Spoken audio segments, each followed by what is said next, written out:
Another question that may be baffling you. I know that this one really got me because I didn't know that Ralph Waldo Emerson was a Unitarian, and I didn't know that Thoreau was a Unitarian until way too long. But the question is, what is the difference between a Transcendentalist and a Unitarian Universalist? It's just begging for a joke, but I don't have one. First of all, not all Transcendentalists are or were Unitarian, and not all Unitarian Universalists are or were Transcendentalists. Because American Transcendentalism began at Harvard University, Harvard Divinity School, and Harvard Divinity School began primarily as a Unitarian theological school, there are many overlaps of these influential people in our history. Emerson, Thoreau, Margaret Fuller, Theodore Parker, William Ellery Channing. And the Transcendentalists were actually reacting to the 19th century view of the Unitarian Church and society of the time. They met and studied in salons in Boston. They wrote poetry and read. Stimulated by English and German Romanticism, the biblical criticism of Herder and Schleiermacher, and the skepticism of Hume, the Transcendentalists operated with the sense that there was a new era at hand. Something was coming. They were critics of their contemporary society for its unthinking conformity, not asking enough questions. They urged that each individual find, in Emerson's words, an original relation to the universe, one that does not need an intercessor. So the Transcendentalists not only had an impact on American society and poetry and philosophy, but they also served to reform our very own tradition. Emerson concluded that no single book can contain all of God's wisdom and revelation for all time. So when the Bible remains at our foundation, we are still open to a larger vision in which divine revelation is understood to be unending. The revelation of God's unfolding is not sealed, as Emerson saw it, and can be read and experienced in nature and in the daily unfolding of our own lives. There were several of you, I was surprised to find out, who wanted to know what Unitarian Universalists believe about the afterlife, and some even more specifically about what I believe about the afterlife. The short answer, of course, is that no one really knows what happens. And so the answer to that question is going to be different for many because, of course, it is a belief.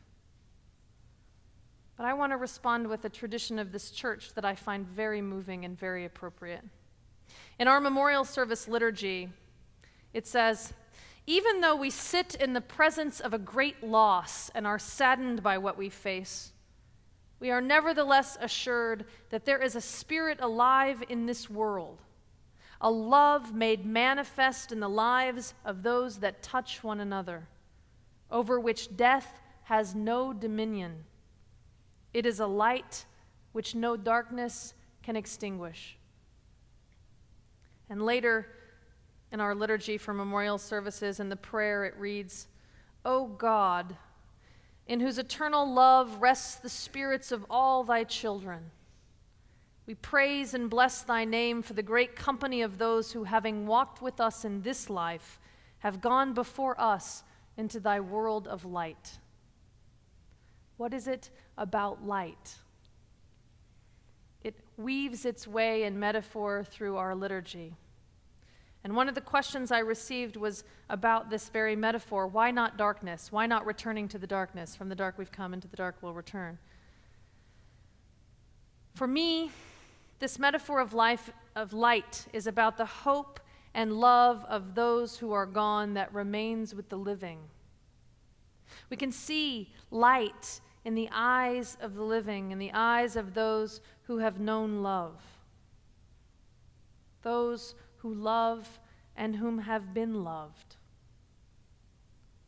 Our lives are in some respect a testament to this love. Because we are born unable to care for ourselves, the fact that we are even here today is because someone has provided for us. So if we have lived, if we have opened our hearts, if we have shown and received love, we may in fact have a light in our eyes. I have yet to perform a memorial service where that has not been true. So in life, we are born traditionally from a union of souls who have hope enough to bring life into this world. And so in our death, in some respect, we return to being represented on this earth by the light in someone's eyes and the love in their hearts. On a more scientific note, I also believe that we are made of stardust, for those of you who have heard Connie Barlow's presentation. And that is that as I live, also, my atoms are replaced by stardust. And in some respect, every time we inhale, we are taking in the atoms of those who have come before us, and every time we exhale, we are sending out our own atoms into the world. My personal opinion is that death will be an exaggerated version of this. I do not fear death. I actually fear not living enough. I love life, and there are so many things that I want to do in this world before I die. But death for me will be a returning. My favorite metaphor of this is the idea that we all come from the same source like a river, and life is like the experience of heading over the waterfall where all of the drops actually separate for a moment. And for a moment we believe that we're separate until the water comes back together again in the pool below and continues to flow down the stream.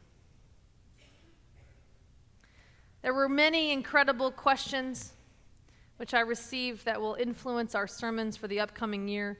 Questions about violence and peace, about the conflict in Israel, about whether or not you can be a Republican or a Democrat and both be members of this church, about prayer and surrender, about poverty, wealth, and excess and need.